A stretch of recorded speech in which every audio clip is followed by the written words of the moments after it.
पहाड़ों के दामन में बसे हुए एक छोटे से गांव में, जहां सूरज की किरणें सब्ज़ाज़ारों को सुनहरी रंग देती थीं, एक बहादुर पश्तून नौजवान बादशाह खां रहता था। बादशाह खां का ताल्लुक एक मुअज़्ज़ज़ कबीले से था, जहां गिरत और इज्जत को खून से ज्यादा कीमती समझा जाता था। उसका दिल शेर जैसा बहादुर था और आंखों में पहाड़ों की सख्ती थी।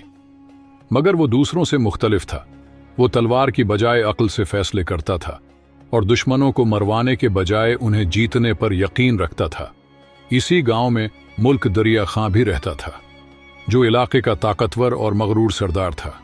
इसकी बेटी गुलनार हुस्न व अक्ल का हसैन इम्तिजाज थी, मगर तकदीर ने उसे एक गलत कैद में डाल दिया था। उसकी शादी एक बेरहम शख्स करीम दाद से तय कर दी गई थी, जो उससे ज्यादा उसके बाप के असर व रसूख से मोहब्बत करता था। बादशाह खां और गुलनार एक दूसरे को बचपन से जानते थे, मगर उनके रास्ते हमेशा अलग रखे गए। गुलनार की आंखों में हमेशा वो सवाल था जो वो जबान से नहीं कह सकती थी।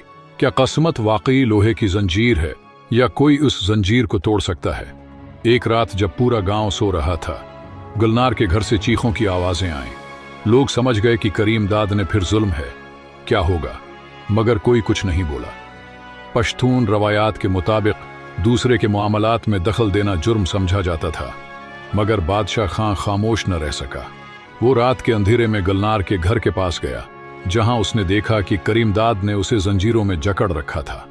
बादशाह खां के अंदर खून खौलने लगा, मगर वो जानता था कि ताकत से कुछ नहीं होगा, उसे होशियारी से काम लेना होगा। बादशाह खां ने मुल्क दरिया खां के सामने जाकर कहा, अगर एक मर्द अपनी बेटी की चीखें सुनकर भी खामोश रहे तो वो मर्द कहलाने के लायक नहीं। मुल्क दरिया खां गुस्से में था, मगर बादशाह खां ने आगे बढ़कर कहा, मैं खून खराबा नहीं चाहता, मगर अगर गैरत को बेचना ही है तो आओ, बोली लगा लो। देखें कौन ज्यादा कीमत देता है, करीम दाद की दौलत या मेरा खुलूस। ये वो लम्हा था जहां बातरवायती पश्तून गैरत और जदीद सोच का टकराव हुआ। गांव के बुजुर्ग जमा हुए और पहली बार किसी ने दौलत के बजाय वो इज्जत और मोहब्बत की बोली लगाई। आखिर में गुलनार का फैसला सुनाया गया और वो अपनी मर्जी से बादशाह खां की हुई। ये कहानी सिर्फ दो मोहब्बत करने वालों की नहीं, बल्कि गैरत और इज्जत के एक नए मफहूम की थी। पश्तून सकाफत में जहां फैसले बंदूक से किए जाते हैं, वहां एक मर्द ने अपनी अक्ल और बहादुरी से अपनी मोहब्बत को जीता।